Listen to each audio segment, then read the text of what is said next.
Show. Obrigado, Júlia. Então, sejam bem-vindos aí a esse nosso terceiro encontro, essa nossa terceira aula. A aula passada a gente falou muito sobre os tópicos da farmacocinética que interferem para a gente poder aí sintetizar um novo fármaco.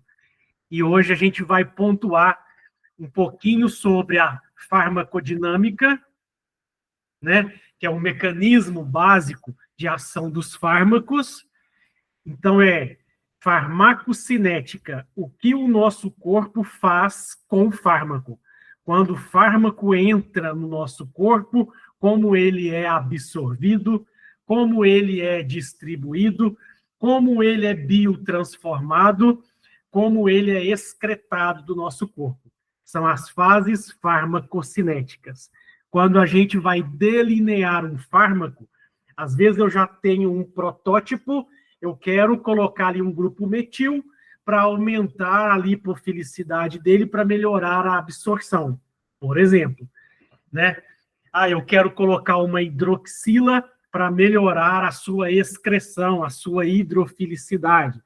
Então, foram os pontos que a gente pontuou na aula passada. A biotransformação, eu posso ter de ativação, desativação, certo? E aí hoje a gente vai pontuar, então, os mecanismos básicos da farmacodinâmica, né? E a gente vai ver aqui algumas possíveis ferramentas que já são utilizadas no dia a dia do químico medicinal, do químico farmacêutico, que é a análise prévia, de que eu posso prever uma possível análise farmacológica, uma análise toxicológica de um possível fármaco, de uma possível substância. E aí a gente tem o que a gente chama, nessa modificação da molécula, os princípios básicos da modificação molecular. Um passo inicial para a gente poder iniciar a nossa aula de hoje. Não podemos esquecer. Eu hoje tenho ferramentas que me auxiliam no início da minha jornada. Então, o primeiro passo é eu fazer ensaios in silico, ou seja, testes computacionais. A gente já tem mapeado receptores, a gente já tem mapeado substâncias químicas ou novas que vão ser sintetizadas ou elucidadas. Eu já consigo prever através de métodos in silico. Ou seja, métodos in silico lembra a sílica, que é utilizada para poder fazer conjuntos computacionais. Então, é o que a gente chama métodos computacionais. Eles são de base. Eu começo a fazer, por exemplo, 100 substâncias. No teste in silico, eu já descarto 70% delas. Ok? Cerca de 70%, já está me mostrando que não vai ter efeito terapêutico ou que vai ter um grande efeito tóxico. Então, elas, para mim, já não são viáveis. Então, testes computacionais já conseguem fazer muito bem isso daí. As outras 30 que sobraram, o que eu vou fazer agora? Testes in vitro, ou seja, testes com células de laboratório, testes com micro-organismos de laboratório. E aí, dessas 30, de repente, sobram 10. Porque, às vezes, não teve o efeito terapêutico ou teve uma toxicidade acima daquilo que era esperado. Essas 10 que sobraram no teste in vitro, eu vou para o teste in vivo. Aí sim eu utilizo seres vivos. Aí eu posso usar camundongos, eu posso utilizar coelhos, né, ou outros cobaios que tenham um sistema fisiológico bioquímico semelhante com o nosso humano, ou próximo, ou tem aí uma semelhança ou proximidade. E hoje também é comum a gente poder utilizar, por exemplo, testes que a gente chama ex vivo, ou seja, ex vivo, ex vivo. O que significa esse teste? Exemplo, vou descartar uma orelha de porco lá que está sendo abatido. Então, eu vou pegar aquela orelha de porco e vou ver como que o meu fármaco está permeando. Então, ou seja, se eu utilizo partes de seres que eram vivos, eu tenho o teste que a gente chama ex vivo. Então, a química farmacêutica utiliza muito desse princípio. Ela começa com testes por química computacional, testes in sílico, testes depois in vitro, depois em vivo, e depois eu posso confirmar o in vivo ou paralelo a ele com o ex vivo. Aprovados desses daí, aí a gente vai para o que a gente chama os ensaios clínicos, que são 4 fases, para poder verificar se esse novo fármaco poderá ou não virar um medicamento e ele vir para o mercado. Esse teste, essas descobertas, geralmente demoram de 10 a 20 anos para uma nova substância química conseguir virar um novo medicamento no mercado, né? Então, por isso que muitas empresas, hoje em dia, o que ela tem feito? Já existe um fármaco que é conhecido, por exemplo, o anti-inflamatório indometacina.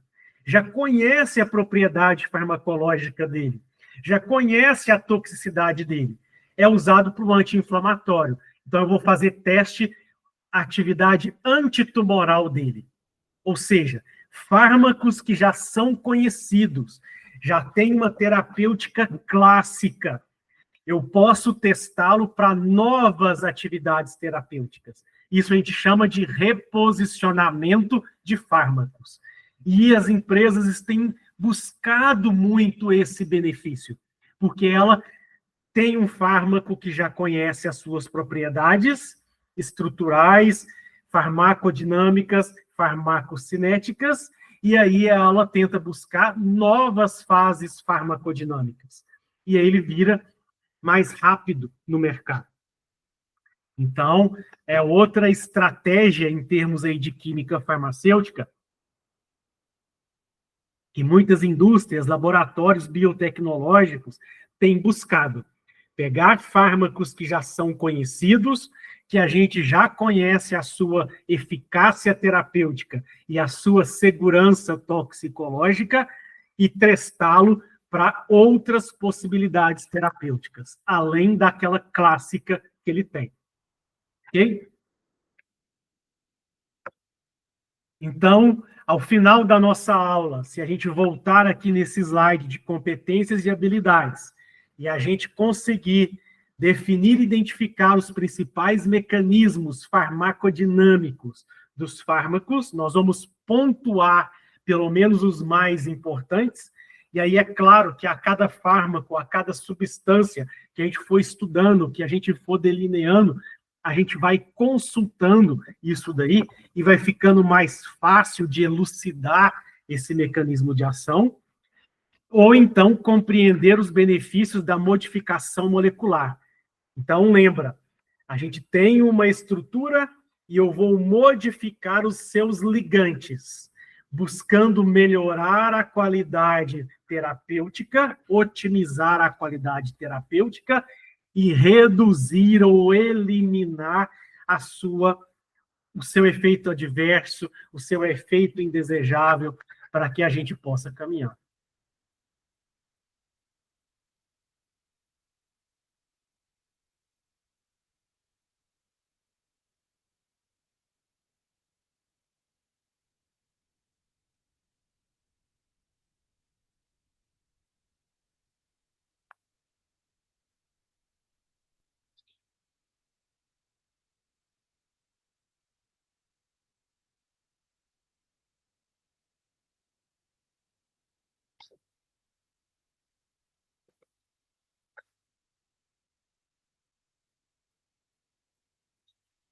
Então, o primeiro passo que a gente precisa deixar claro é o conceito de farmacodinâmica. Lembrar da física, dinâmica significa movimento. Então, significa aí ação e reação, né? Então, a farmacodinâmica estuda o quê? O mecanismo de ação que aquele fármaco, aquela substância química, como que ela interage com o nosso corpo, como que ela interage com os receptores do nosso corpo e gera o seu efeito, que nesse caso, pensando em fármaco, é um efeito benéfico, um efeito terapêutico. Se fosse pensando em toxicodinâmica, seria um agente indesejável interagindo com o nosso corpo, dando um efeito deletério, um efeito tóxico. Então, no nosso caso aqui, farmacodinâmica significa mecanismo de ação. Como que o agente químico interage com o nosso corpo. Ok? Então, é o efeito do fármaco no nosso organismo. Né? Esse fármaco interagindo com o nosso organismo, ele vai trazer para a gente interações que vão alterar processos bioquímicos e fisiológicos, ou seja, uma resposta terapêutica, uma resposta farmacológica. Ok? Então, ocorre a interação do fármaco com o receptor. Dessa interação, o meu fármaco pode ter uma ação agonista, ou seja, ele reproduz a ação de alguém que eu já tenho no corpo.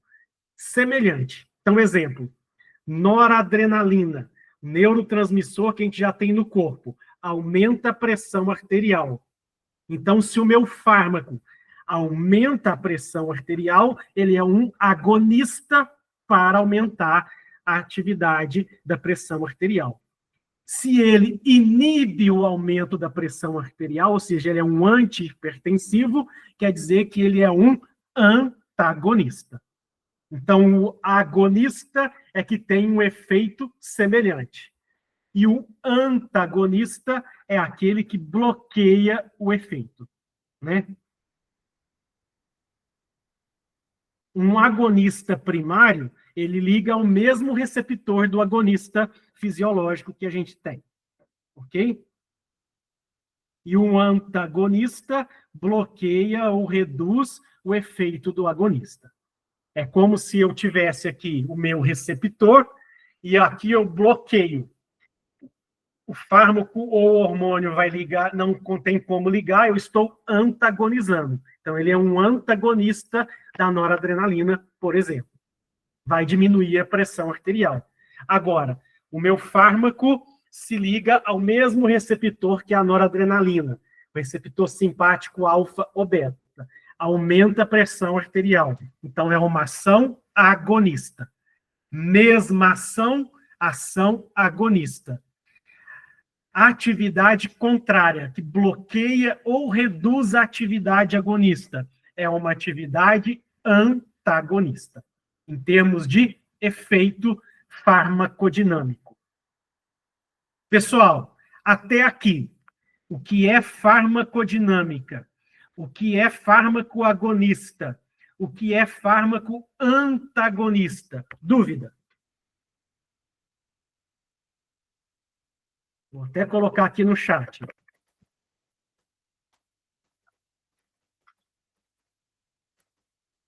O que é farmacodinâmica?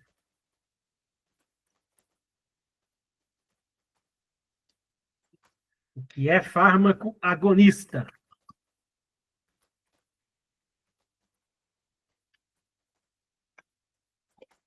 O que é fármaco antagonista? Dúvidas?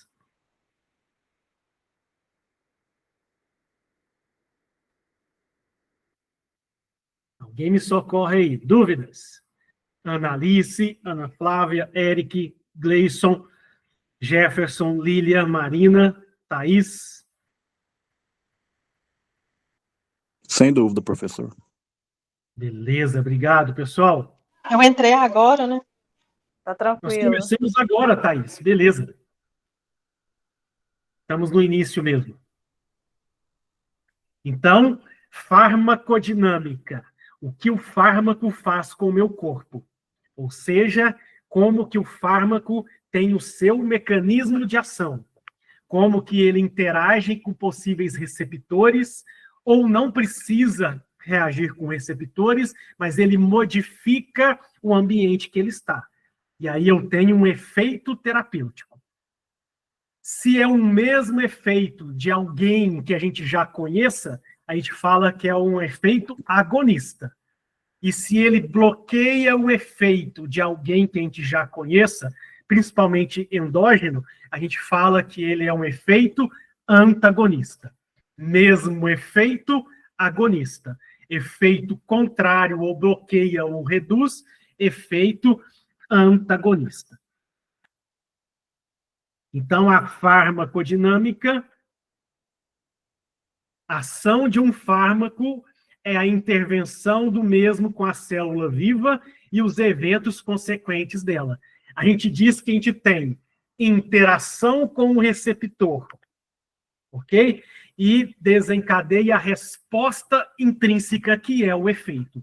Então, a farmacodinâmica, eu tenho primeiro a interação com o receptor, e se ela conseguir ter o efeito, eu falo que desencadeou a resposta intrínseca.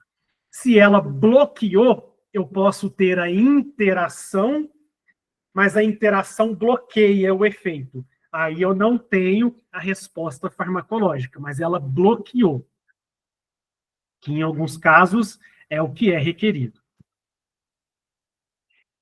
Então, para a gente falar de estrutura química e efeito farmacodinâmico, a gente tem o grupo estruturalmente químico inespecífico e o grupo estruturalmente químico específico. Então, o inespecífico, o que vai acontecer? Exemplo, eu estou usando um medicamento que ele é oxidante. Então, eu vou utilizar agora, por exemplo, a cúrcuma, né, o açafrão, que é um antioxidante.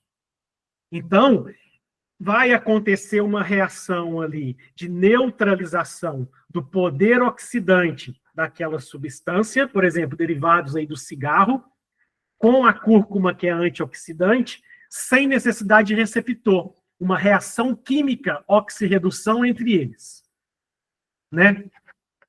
Um outro exemplo que a gente tem, por exemplo, a filtro solar.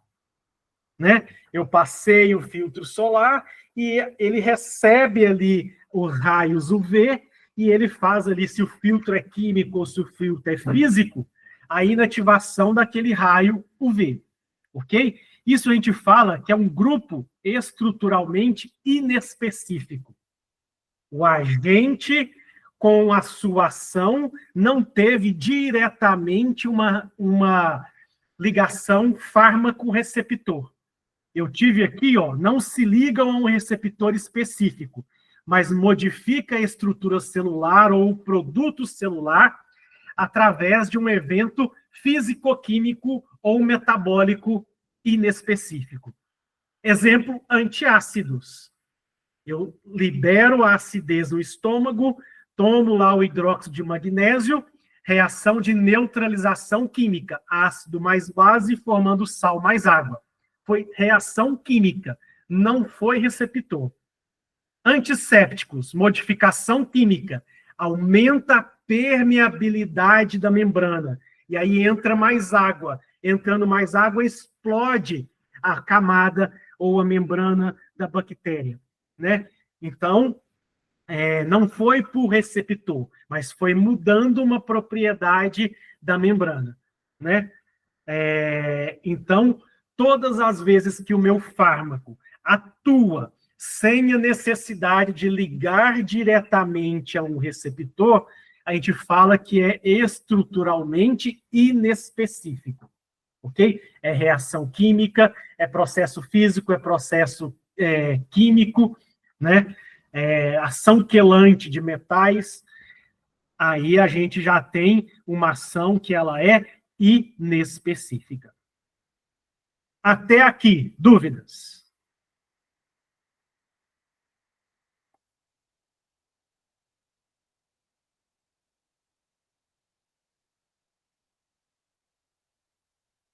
Beleza, obrigado. E aí a gente tem o grupo que ele é estruturalmente específico. Então, o que acontece agora com o grupo específico? A estrutura química dele encaixa como se fosse uma chave fechadura com uma outra estrutura biológica. Então, eu falo que agora eu tenho o fármaco, a estrutura química, encaixando com o receptor. Então, no mecanismo estruturalmente específico, a farmacodinâmica pede, eu tenho que ter o fármaco interagindo com um receptor. Dessa interação, pode ser uma mesma ação já conhecida, agonista, pode ser um bloqueio, que é uma ação antagonista, né? E aí pode ser o receptor expresso em várias substâncias biológicas do nosso corpo. Esse receptor pode estar no núcleo, para um receptor nuclear, ele pode estar numa enzima ou numa proteína, ele pode estar na membrana celular. Então, ele pode estar, esse receptor, em vários substratos biológicos do nosso corpo. O importante é que a estrutura química consiga fazer aqui interações de hidrogênio, interações eletrostáticas, ligação covalente, forças de Van der Waals ou de polo, beleza? Mas de forma que ele consiga interagir com o receptor. Dessa interação, ele pode desencadear uma resposta intrínseca, que é o efeito terapêutico. Ou ele pode simplesmente bloquear. Tem a interação, mas não desencadeia a resposta. Então, aí é uma ação antagonista. Então, no grupo estruturalmente específico, a ação biológica depende da estrutura química interagir com o receptor. Ok? E aí, eu tenho que ter, então, aqui um receptor específico, que consegue reconhecer essa estrutura química. Aí eu falo que é estruturalmente específico, e que vai fazer aquelas interações que a gente viu na aula 2, da força de Van der Waals, da ligação de hidrogênio, ligação covalente, né? Então, aqui a gente tem as interações fármaco-receptor. E aí pode ter vários substratos biológicos. Pode ser enzima, pode ser proteína que expressam esses receptores. Pode ter uma ação agonista ou uma ação antagonista. Pode estar em membrana celular, ali mais externo à célula, ou pode estar mais interno na célula, como receptores nucleares, por exemplo. Até aqui, dúvidas?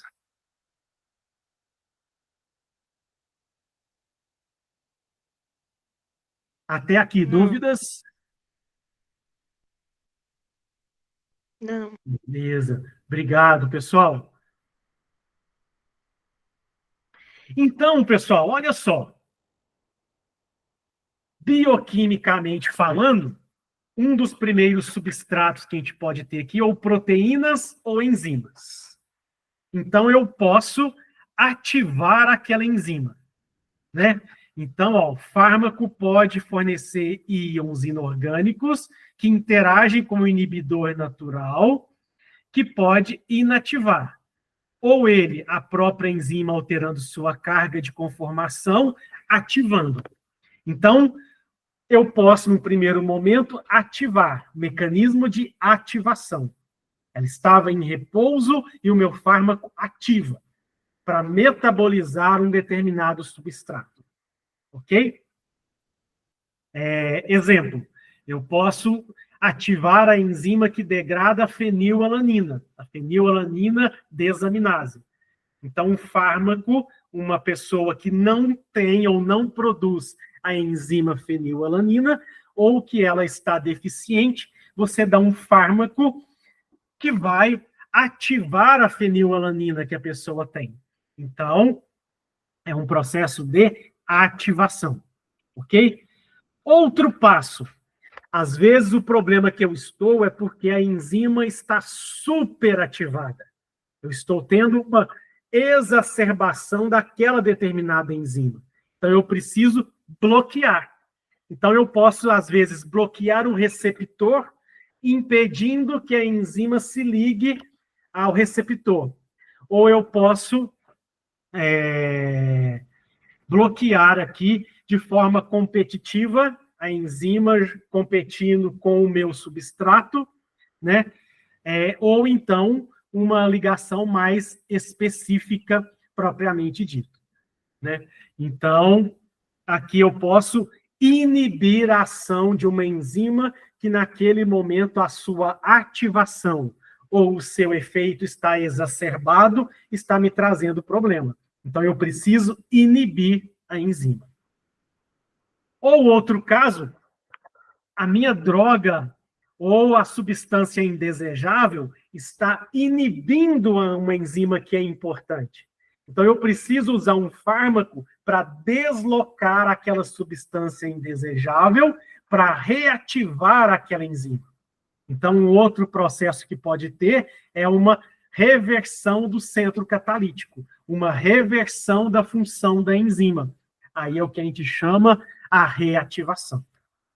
Então, nas interações com enzimas, onde que muitos fármacos atuam, todas as vezes que vocês pegarem uma bula agora e for atividade relacionada à enzima, olhem se é para ativar a enzima, para inativar a enzima ou para reativar a enzima. Ok?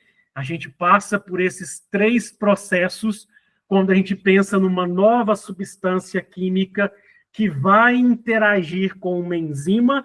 Qual é a capacidade dela? É ativar a enzima, é inativar a enzima ou reativar.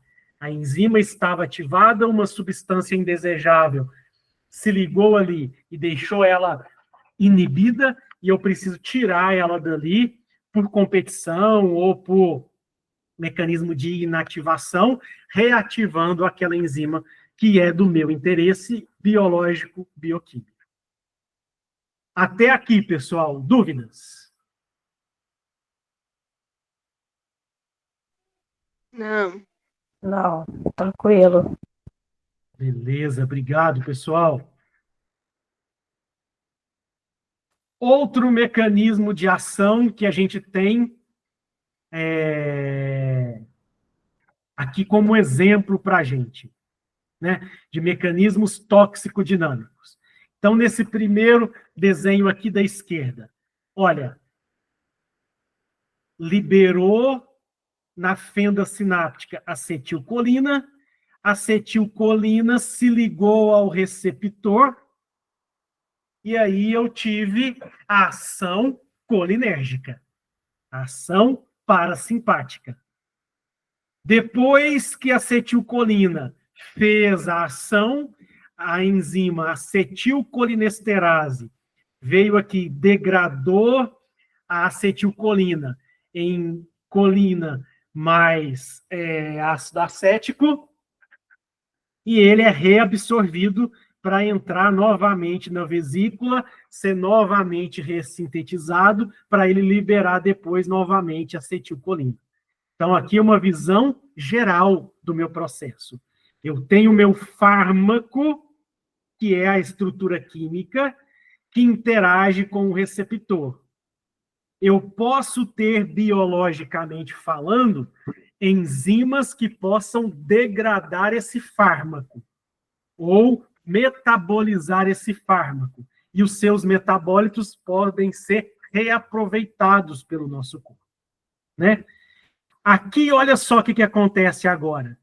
Uma substância química tóxica inibiu a acetilcolinesterase. Se inibiu a acetilcolinesterase aí nesse exemplo da direita, olha a quantidade de acetilcolina que ficou na minha fenda sináptica. Então, agora eu vou ter uma exacerbação colinérgica. Então, agora, está me dando aqui não um efeito fisiológico ou farmacológico desejado. Aqui, agora, eu estou tendo um efeito tóxico, porque eu estou tendo uma maior quantidade de acetilcolina, porque a enzima que degrada ela está inativada. Então, eu inativei uma enzima. Então, o meu passo aqui, eu preciso usar um outro fármaco que consegue reativar a acetilcolinesterase, para que ela volte a degradar a acetilcolina e eu volte a ter o meu processo normal.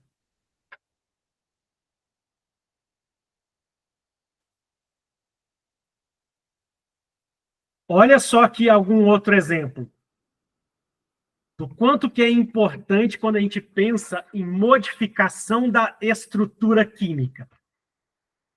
A dopa é transformada pela dopa descarboxilase em dopamina. E a dopamina, ela tem um efeito de aumentar a pressão arterial. Então, ela é, fisiologicamente falando, uma substância hipertensiva. E aí, existe, no caso de pessoas principalmente grávidas, que tem aquela condição que a gente chama aí, durante a gravidez, de ter a hipertensão de gravidez, né? Então, utiliza alfa-metildopa, um medicamento alfa-metildopa, ou seja, tem a mesma estrutura da dopa que o meu corpo tem, mas estruturalmente, em uma posição estratégica, eu coloquei no carbono alfa um grupo metil. Eu aumentei a lipofilicidade dela com um grupo metil. Ela vai ser metabolizada pela mesma enzima, dopa descarboxilase, formando alfa-metildopamina. Só que olha que bacana, a alfa-metildopamina se liga no mesmo receptor, ó, não tem o efeito da hipertensão, que tem a dopamina, né? Se liga ao mesmo receptor, porém não causa o mesmo efeito. Ele diminui a pressão arterial. Por isso, ele é um medicamento de escolha para grávidas que está aí passando por um processo de hipertensão gravídica. Ok?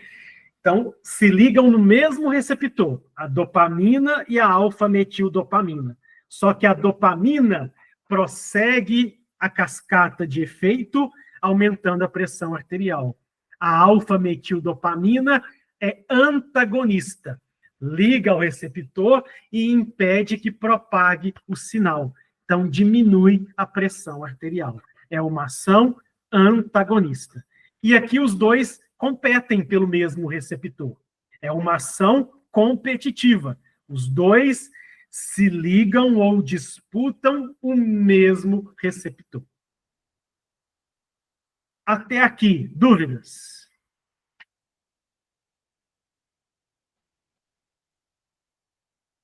Não.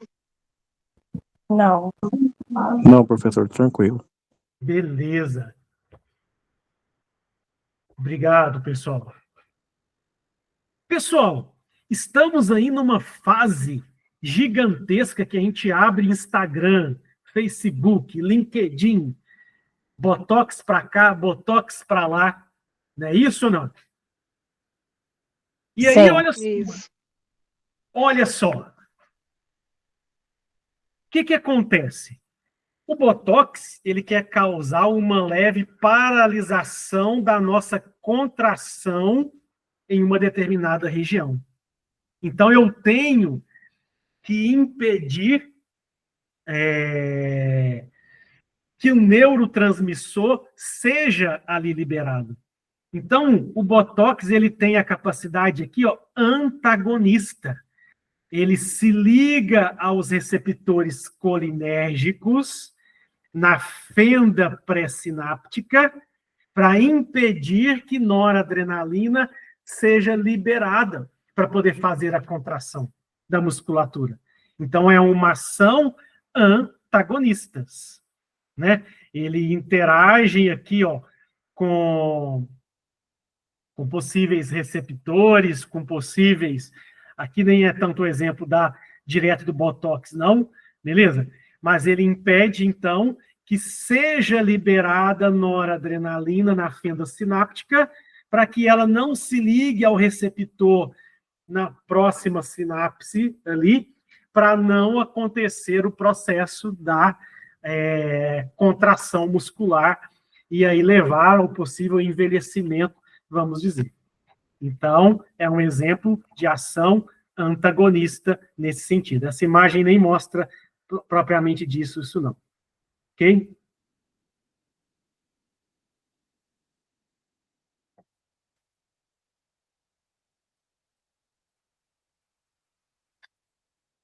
E a gente tem...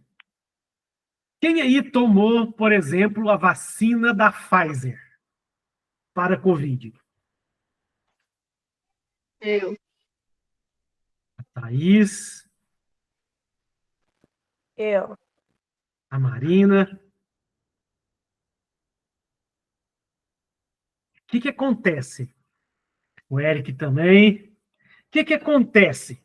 A vacina da Pfizer, ela precisa entrar para dentro do citoplasma para liberar um RNA. E esse RNA produzir uma proteína que era do vírus para o nosso sistema reconhecer que é estranho e produzir os anticorpos. É o que a gente chama ácidos nucleicos. Eu posso carrear RNA ou eu posso carrear DNA. Se o meu fármaco é com base em RNA, ele vai atuar geralmente em nível de citoplasma. Mas se o meu fármaco for à base de DNA ou neutralizar ações de DNA, ele tem que buscar os seus receptores nucleares. Então, hoje estamos aí com vários fármacos que interferem com os ácidos nucleicos, ou a nível de RNA no citoplasma, ou a nível de DNA no núcleo da célula. Ok? Ou em nível de RNA no citoplasma, ou a nível de DNA. E aqui a gente tem vários antibióticos, tetraciclina, aminoglicosídeos, muitos que trabalham a nível de impedir a síntese proteica, impedir a produção de uma proteína que é essencial para aquela bactéria, né, ou fungo, né, dependendo aí, já não é mais antibiótico, a gente chama aí de fungicida ou fungistático, mas que vai trabalhar com esse princípio também baseado em materiais que são importantes para a sobrevivência daquele micro-organismo, aquela bactéria ou aquele fungo propriamente dito, ou até aquele vírus semelhante ao que a gente viu, que a gente vivenciou e que a gente utilizou a vacina da Pfizer, que foi uma vacina baseada no transporte de ácido nucleico, no caso do RNA. E qual que era a diferença das outras?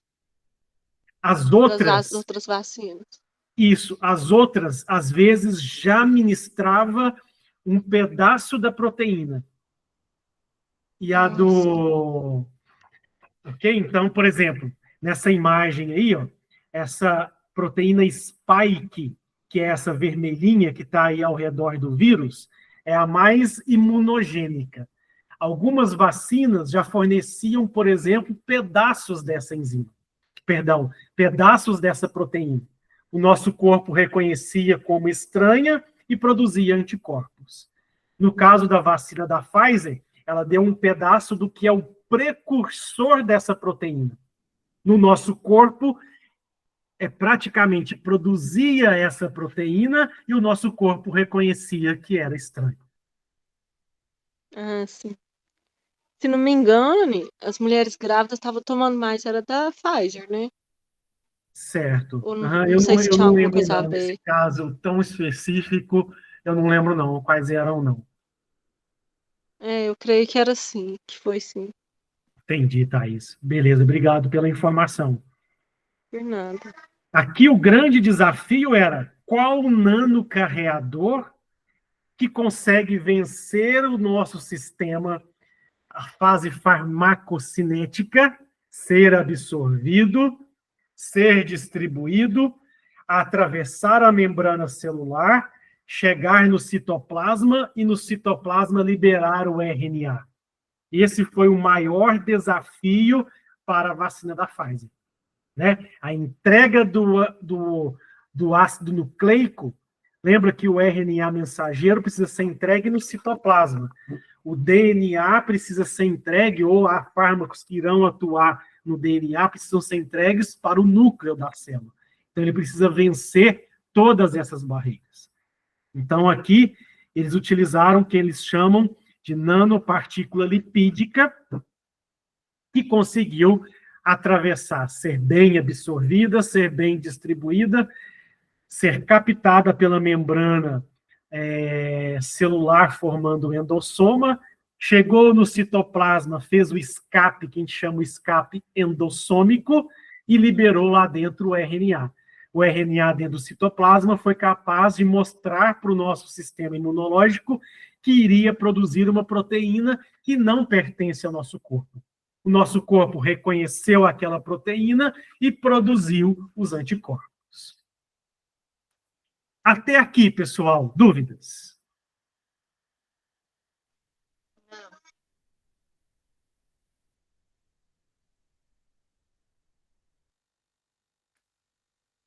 E aí a gente chega, então, no que a gente chama ferramentas de modificação molecular.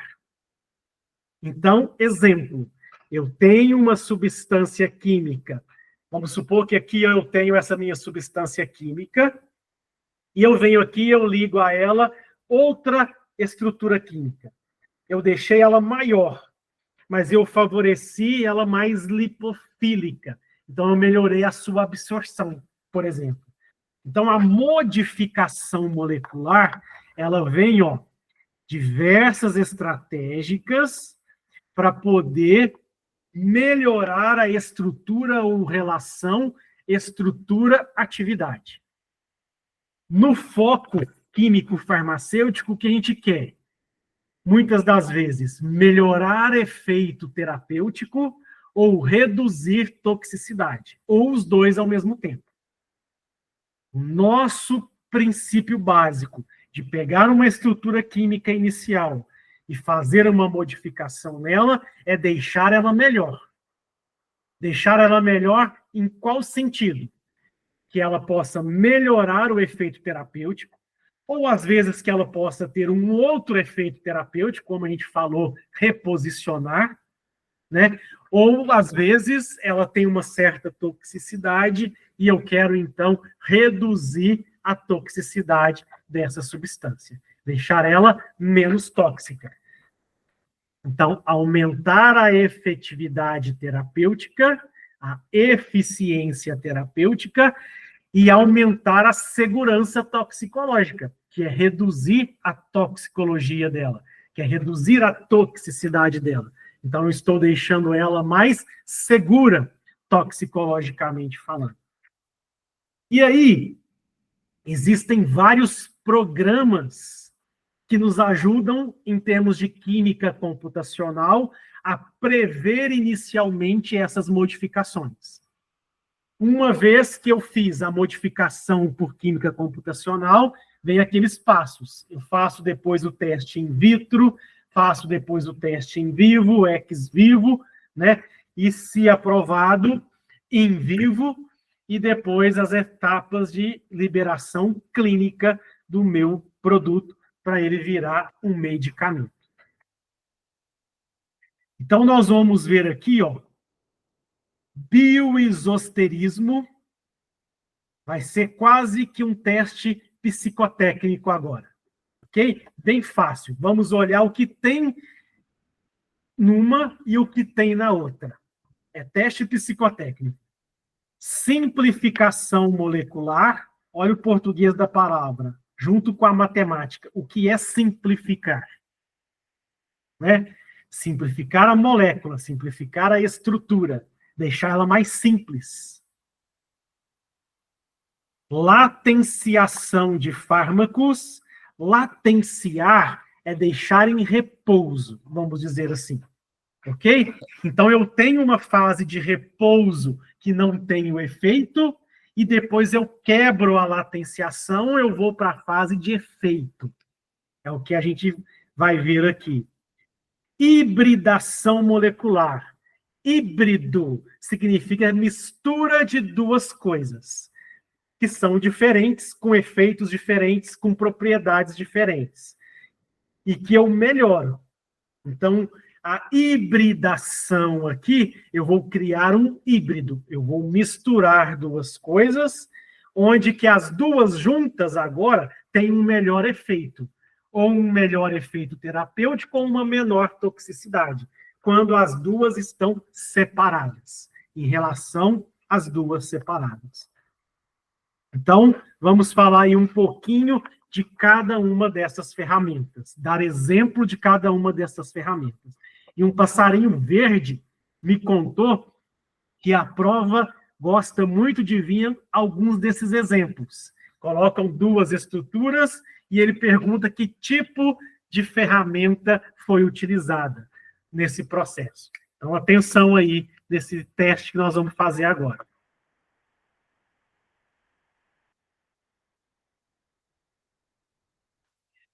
Primeiro passo que a gente vai ver, ou primeira ferramenta, bioisosterismo. Né? Então, no bioisosterismo, o que vai acontecer aqui? Eu tenho estrutura química muito parecida, a estrutura química ela é muito parecida, e eu só vou trocar átomos ou uma parte ali de molécula com propriedades, às vezes, semelhantes. Então, exemplo. Vou até desenhar aqui, que vai ficar mais fácil pelo que eu quero explicar. Opa. Deixa eu pegar aqui.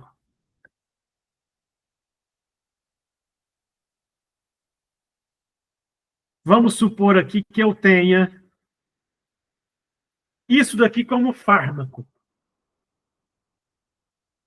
Carbono, carbono, carbono e enxofre. Aí eu venho aqui, olha, eu mantenho uma parte da minha molécula.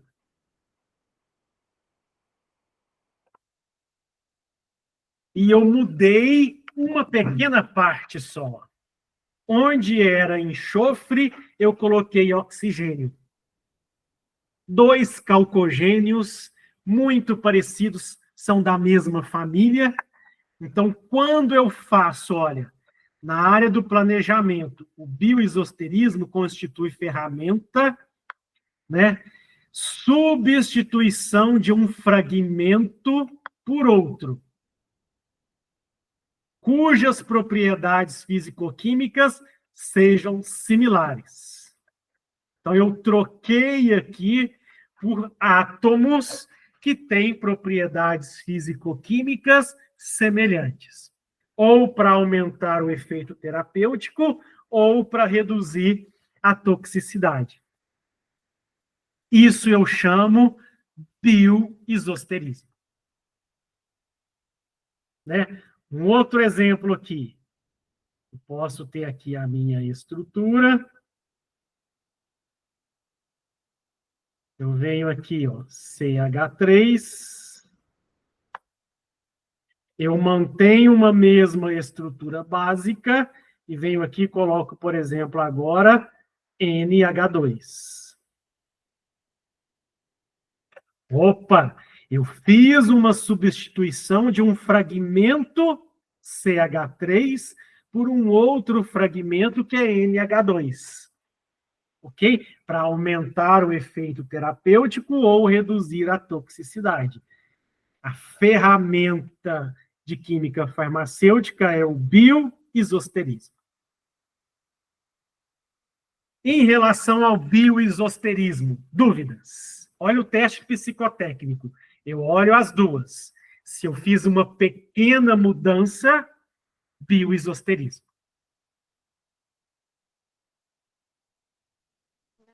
Dúvidas?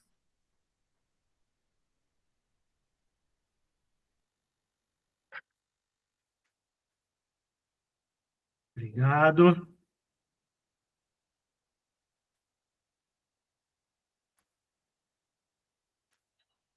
Olhem aí essas três substâncias que são três fármacos, né, que são utilizados aí na nossa terapêutica aí.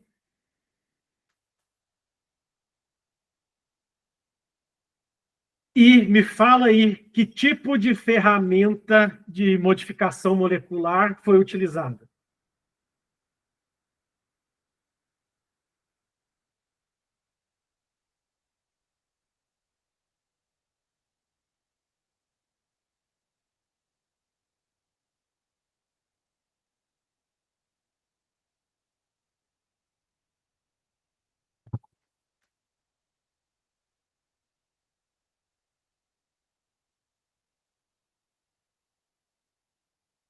Olha, lembra que a gente falou dos grupos farmacofóricos? O que é um grupo farmacofórico? É aquele que é essencial estar na molécula, porque ele vai ser importante para poder fazer as interações, por exemplo, com os receptores ou fases farmacocinéticas. Então, o que acontece aqui? E aí, ao redor do grupo farmacofórico, eu posso, por exemplo, fazer substituições. E aí, essas substituições, muitas das vezes, está dentro da ferramenta bioisosterismo. Eu mantenho um esqueleto e, ao redor, eu faço pequenas substituições. Então, ó, nesse daqui para esse, aqui eu mudei esse com esse. Aqui eu mudei esse nitrogênio com carbono ou oxigênio, né? Ó, onde que tinha nitrogênio, geralmente eu coloquei. E no lugar desse metil, eu coloquei esse outro grupo. Então, modificações moleculares numa estrutura base, eu chamo de bioisosterismo. Até aqui, dúvidas? Não. Sem dúvida, professor. Sem dúvida. Obrigado, pessoal. E agora, observem a da esquerda, o que aconteceu em relação à da direita.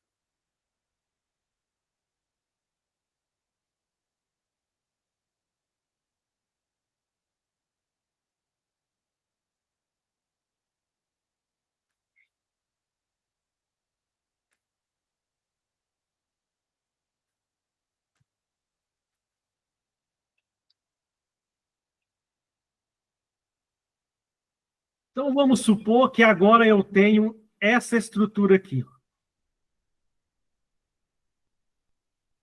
Vou fazer uma simplificação.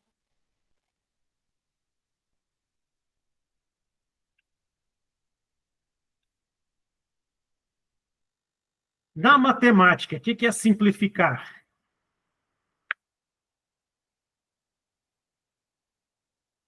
Não é reduzir, por exemplo? Deixar mais simples. É deixar menos complexo, vamos supor. E aí eu faço meu fármaco aqui e ele fica simplesmente assim.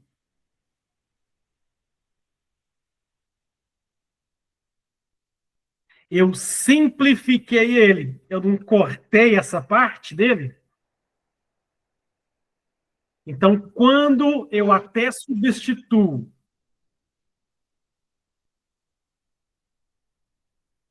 ou às vezes eu tiro partes dele, ó, Nesse de baixo daqui, ó, eu vim aqui e tirei esse daqui, ó. Tirei essa parte e deixei as outras. Eu vou dizer que eu tenho aqui uma simplificação molecular. Então, a simplificação molecular, eu vou deixar a minha substância mais simples. Faz sentido? Sim. Então, eu tenho geralmente, olha a minha outra anterior aqui de cima, CH3 ligado ao anel benzênico. Eu simplifiquei onde que eu tirei o anel benzênico.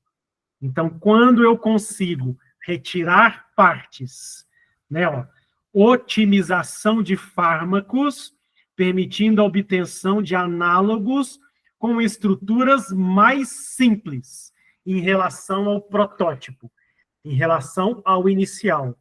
Então, se eu tenho o inicial e a partir dele eu faço um outro que é mais simples, eu falo que eu utilizei a estratégia de modificação molecular por simplificação, ou simplesmente simplificação molecular.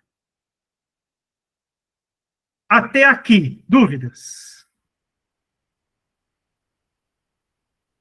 Não.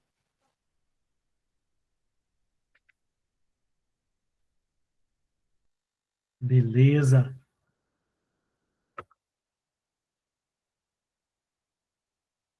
E aí a gente chega, então, na ferramenta que a gente chama de latenciação de fármacos.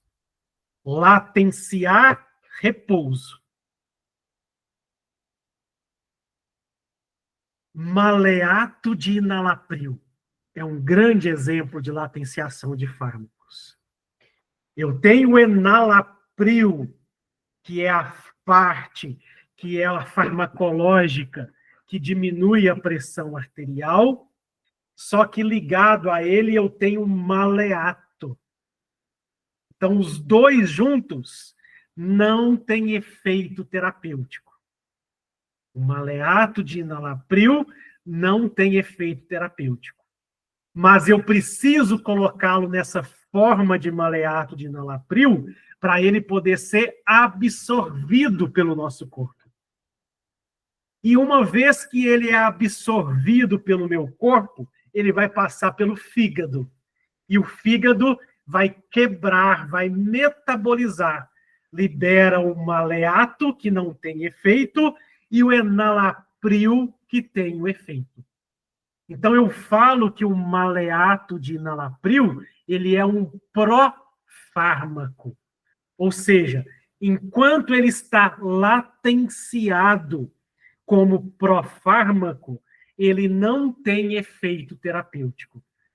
Somente depois dele ser metabolizado por um sistema biológico, no caso dele, pelo fígado, libera o enalapril, que vai ter o efeito farmacológico, vai ter o efeito terapêutico.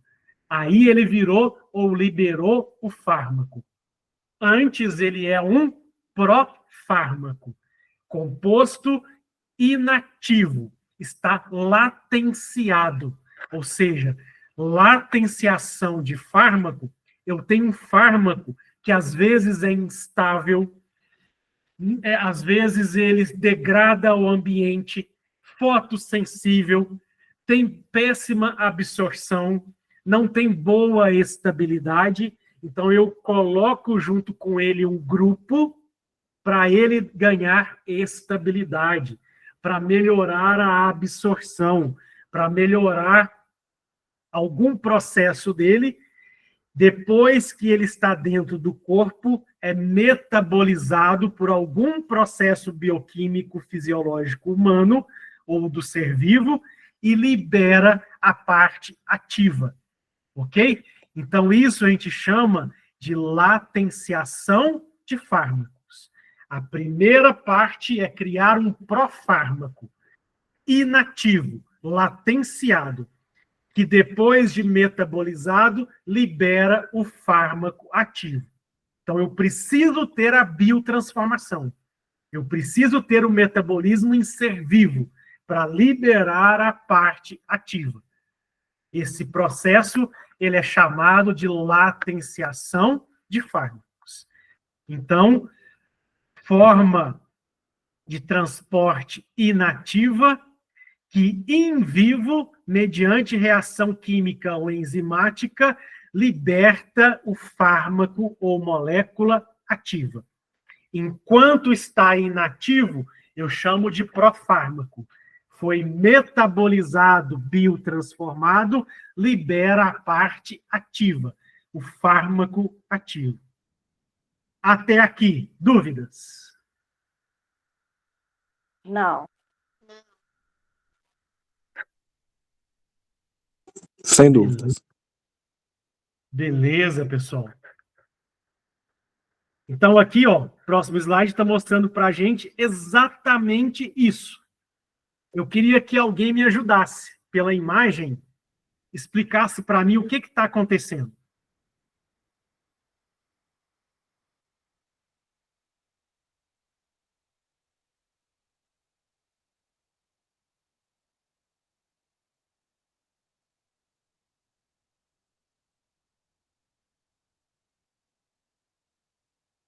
Eu tenho aqui, ó, um grupo fármaco ligado a ele um grupo profármaco. Então, os dois juntos eu chamo de profármaco, tá? O grupo farmacofórico mais um ligante. Os dois juntos eu chamo de profármaco. Nessa fase, eles não têm efeito terapêutico. Mas a partir do momento que ele é administrado, seja via oral, seja via venosa, né, passa por algum processo bioquímico, grande parte é pelo fígado, mas alguns são pelos rins, por exemplo, alguns são por enzimas de bactérias do trato gastrointestinal, quebra, então liberou a parte inativa, deixando a parte ativa, que vai ter o efeito farmacológico. Então, quando eu tenho junto à minha estrutura ativa, ligado a alguém que é inativo, para poder otimizar a propriedade físico-química, ou estabilidade química, ou alguma outra condição, mas que o efeito só vai ter depois da biotransformação, eu falo que é a latenciação de fármacos. É o que está mostrando aqui o desenho da esquerda, ó. O profármaco. Ó, primeiro, o da esquerda. O fármaco sozinho não é absorvido. Ó. Ele bateu na membrana celular, foi repelido. A membrana não deixou ele ser absorvido. Eu vim aqui, liguei a ele um ligante, criei um profármaco. Esse profármaco conseguiu passar a membrana celular, ou seja, ele conseguiu ser absorvido. E aí ele veio para biotransformação na sequência, liberou a parte do fármaco mais o transportador.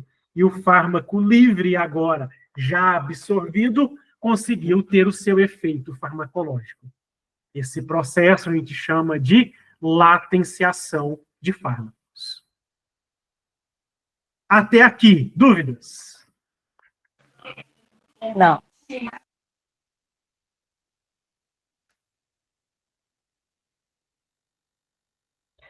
Hoje, pessoal, tecnicamente falando, em especial para fármacos antitumorais, fármacos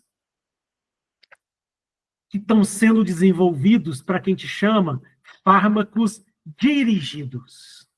Ou seja, é aumentar a especificidade, aumentar a seletividade do meu fármaco para determinados receptores.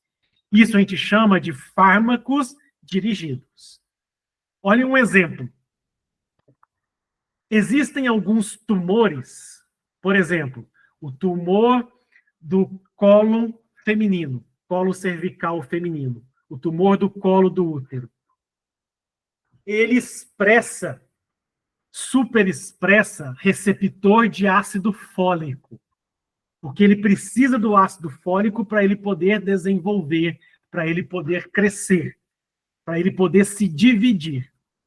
Então, o que a gente pode fazer em termos para deixar o meu fármaco dirigido para aquela célula tumoral? Eu desenvolvo, por exemplo, o meu fármaco, e aqui na superfície dele, eu venho aqui e coloco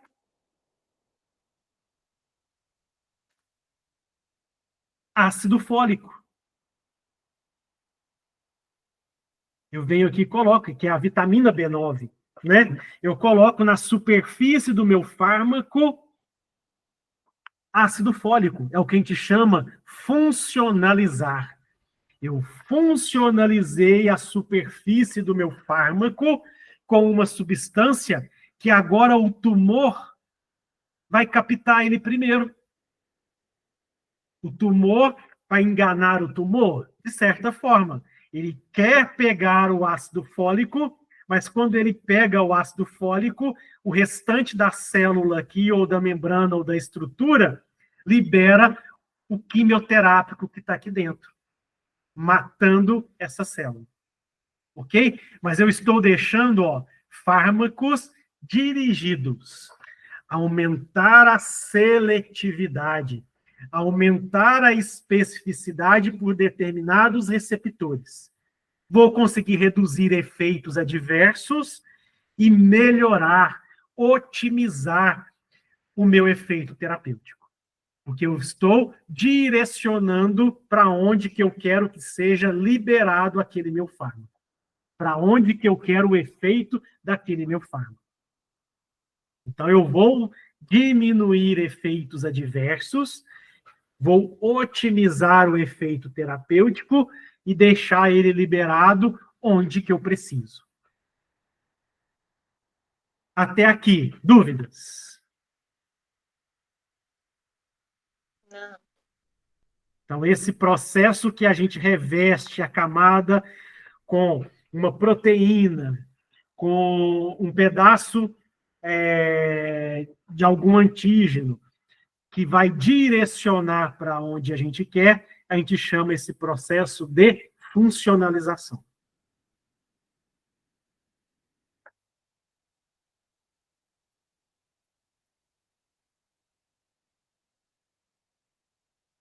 Olha agora o que eu tenho. Olha o da esquerda e o da direita. O que está acontecendo?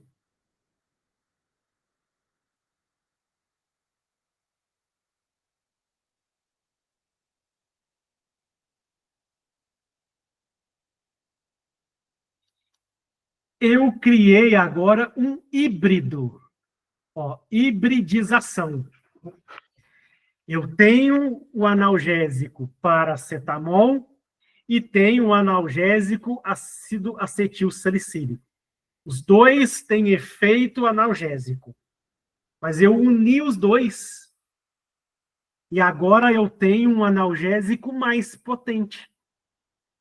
Então, quando eu tenho duas substâncias, A e B, separadas, podem ter atividades diferentes, ou podem ter as mesmas ações, não tem problema, mas quando eu coloco as duas juntas, eu tenho uma atividade diferente da A e da B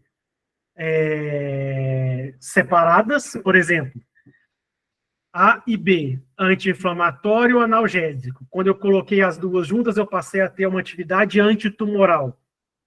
Então, eu tive uma nova atividade. A e B possuem a mesma atividade, semelhante à do slide, mas quando eu uni uma com a outra, eu melhorei a atividade. Ok? Isso eu falo que é a hibridização molecular. Hibridizar significa eu misturei os dois. E a partir do momento que eu misturei os dois, eu tive uma condição melhor. Um melhor efeito terapêutico com uma menor toxicidade. Ok? Aí a gente fala que é um híbrido. Híbrido significa combinar porções farmacofóricas diferentes. Lá no outro anterior, por exemplo, quando a gente falou de outro exemplo, eu coloquei um ligante, por exemplo, que não necessariamente era um grupo farmacofórico. Aqui na hibridização, eu tenho que ter obrigatoriamente núcleos farmacofóricos. O que eu vou unir, eu preciso ter, no mínimo, 2 núcleos farmacofóricos diferentes. E a partir da união desses 2 grupos farmacofóricos diferentes, eu vou ter uma atividade melhor em termos terapêuticos e em termos de segurança toxicológica. Até aqui, dúvidas? Não. Bem tranquilo, Não. né? Bem psicotécnico mesmo, né, a aula hoje. Muito. E aí, pessoal, se a gente for pegar literatura hoje em dia, Enem, quem já está indo em faculdade ou vai fazer faculdade, beleza?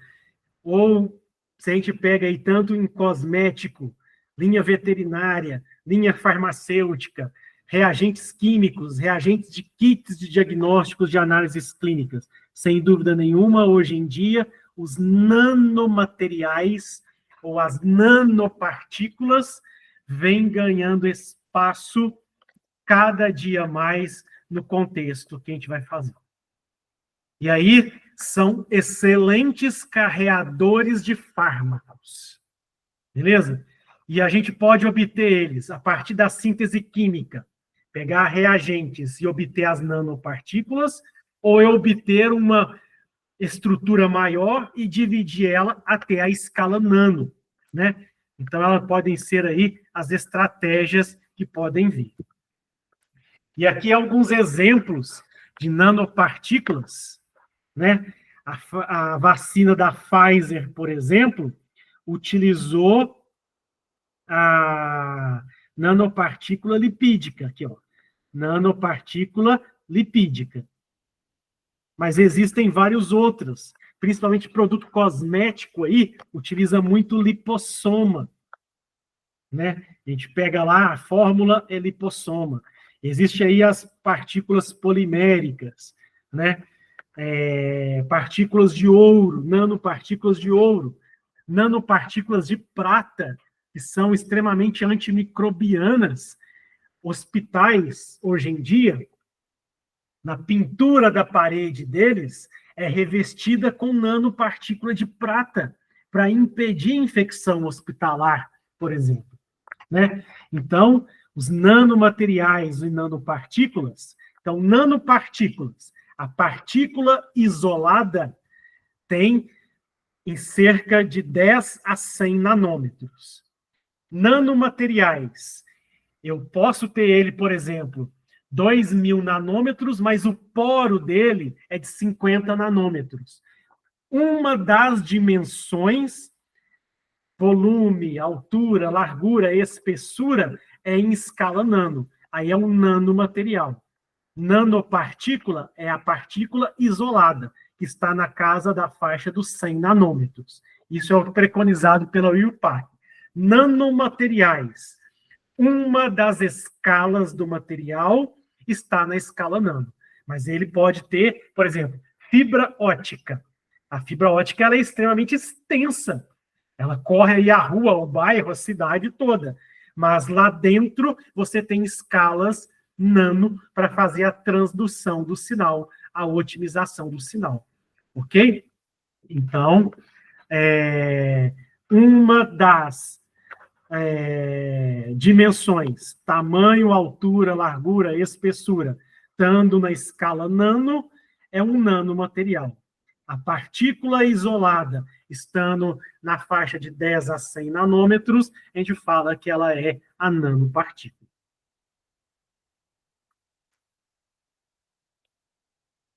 E aí, em termos de desenvolvimento de fármacos, são nanocarreadores.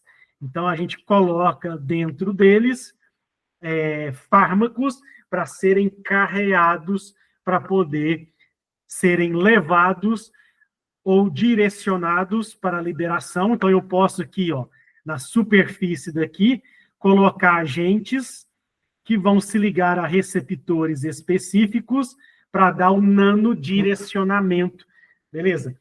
Da liberação, por exemplo. Funcionalização do processo. Até aqui, dúvidas?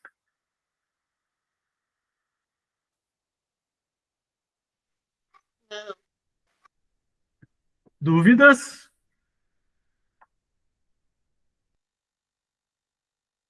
Pessoal, essa é a nossa terceira aula, então eu quero agradecer a vocês aí por esses nossos encontros, dizer que vocês investem em vocês, naquilo que é mais importante, que é chamado educação, através do curso que vocês estão fazendo, e desejo, nessa caminhada, aqueles que estão formando aí um novo ciclo com emprego, e aqueles que continuam com o curso, que a gente possa se encontrar aí no próximo semestre, para a gente poder dar continuidade nessa proposta de vocês, mas desejo a vocês aí um sucesso e um futuro de grandes conquistas. Grande abraço e precisarem alguma coisa, acionem a Júlia, acionem a Andresa, qualquer coisa elas me acionam, e precisar alguma ajuda, precisar alguma indicação ou dúvida, contem comigo naquilo que vocês precisarem. Muito sucesso na caminhada de vocês, viu? A educação muda vidas, e que a vida de vocês estão investindo na educação para que ela possa ser mudada, que os objetivos de vocês possam ser alcançados. Obrigada.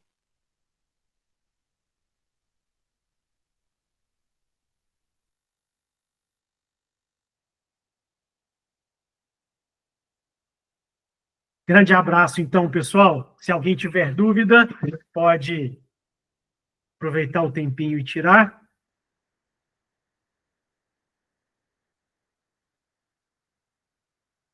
Gratidão, então, a todos. Grande abraço. Até a próxima e muito sucesso.